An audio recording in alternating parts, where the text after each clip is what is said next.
I welcome Sri Rashid and Sri Shyam Prasad onto the stage for lighting the lamp and unveiling the logo.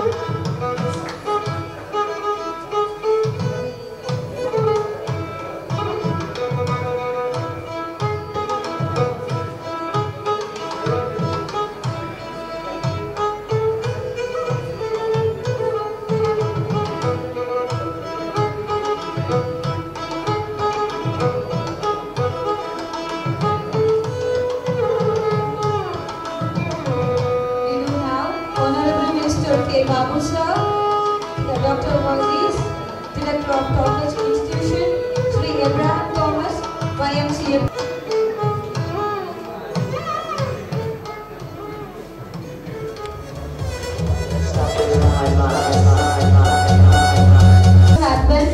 We are unveiling the logo.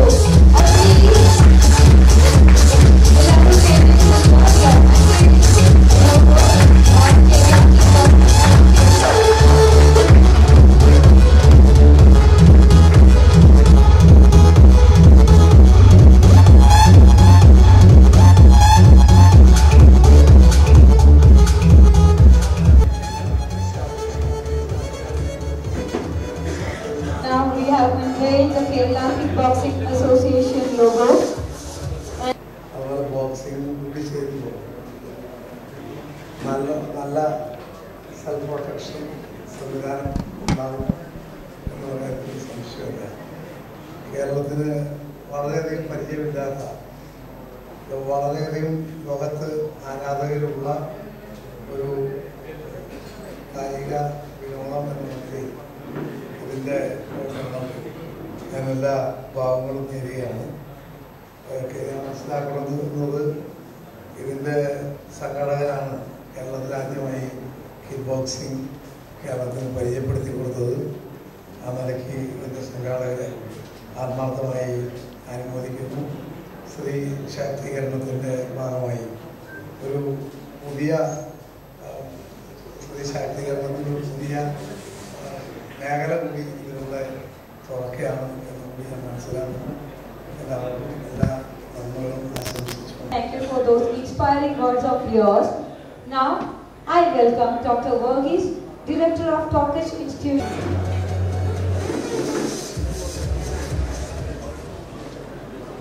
Honorable Minister, ladies and gentlemen,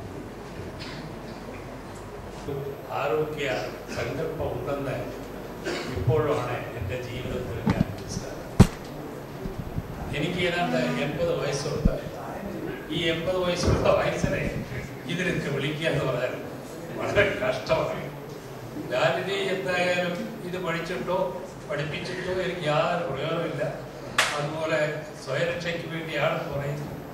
ഞാൻ ഈ പ്രായമായവർ സ്വയരക്ഷയ്ക്ക് വേണ്ടി എന്താണ് ചെയ്യേണ്ടത്? എന്തോ ആയിക്കോട്ടെ. നമ്മളെ സംബന്ധിച്ചിടത്തോളം കേരളത്തിൽ ഏറ്റവും പ്രധാനമായ ഒരു സ്വയരക്ഷാ മാർഗമായിരുന്നു കളരിപ്പയറ്റ്. ഈ കളരിപ്പയറ്റിൽ കൂടി നമ്മുടെ പൂർവ്വന്മാർ വളരെ സ്വാഗതകരമായ വിധത്തിൽ അവരെ രക്ഷിച്ചിട്ടുണ്ട്. ഇന്ന് നമ്മൾ പേപ്പർ എടുത്ത് തുറന്നു നോക്കിയാൽ കാണുന്നത് സ്ത്രീ പീഡനം മറ്റ് അതുപോലുള്ള കാര്യങ്ങളാണ്.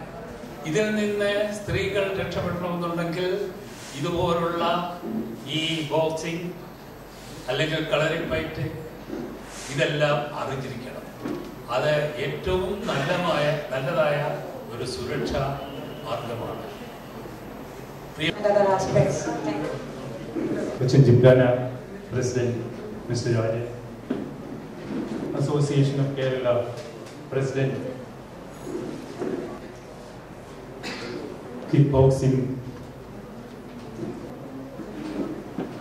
ആരോഗ്യത്തിന് മുൻഗണന കൊടുക്കുന്നവർക്ക് ഒക്കെ വളരെയധികം ഈ പ്രസ്ഥാനത്തെക്കുറിച്ച് ഈ ഒരു ആയോധന കലയെക്കുറിച്ചുള്ള അറിവ് തുലവും പരിമിതമാണ്. ഇങ്ങോട്ട് വരുന്നതിന് മുമ്പ് ഞാൻ ഇതിനെക്കുറിച്ച് അറിയാൻ ശ്രമിച്ചു. അതായത് ഇവിടെ പറഞ്ഞ പോലെ ഇത് ജാപ്പനീസ് അതുപോലെ തൈവാനീസ് ഒക്കെ ആയോധന കലകളുടെ ഒരു സമ്മിശ്രണമാണ് ഒരു സങ്കരമാണെന്നാണ് മനസ്സിലാക്കുന്നത്. ഏതായാലും ഒരു സ്പോർട്സ് എന്ന ഒരു വിനോദത്തിനപ്പുറം മനുഷ്യന്റെ ശാരീരിക മാനസിക ഉന്നമനത്തിന് വേണ്ടി ഉള്ള ഒരു ആയോധന കലയാണ്. അതേപോലെ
Thank you for that wonderful